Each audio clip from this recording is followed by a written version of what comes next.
জানুয়ারিতে অবশ্যই সূর্যের প্রভাব বেশি থাকে, চুনি ধারণ করা উচিত। ফেব্রুয়ারি মাসে যাদের জন্ম তাদের মুক্তো ধারণ করতে হবে, অবশ্যই রূপোয় ধারণ করতে হবে। মার্চ মাসে বৃহস্পতির প্রভাব থাকায় টোপাজ ধারণ করুন সোনার আংটিতে।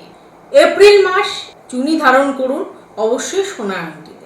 মে মাসে বুধের অবস্থান ভালো থাকে, পান্না ধারণ করুন রূপোর আংটিতে।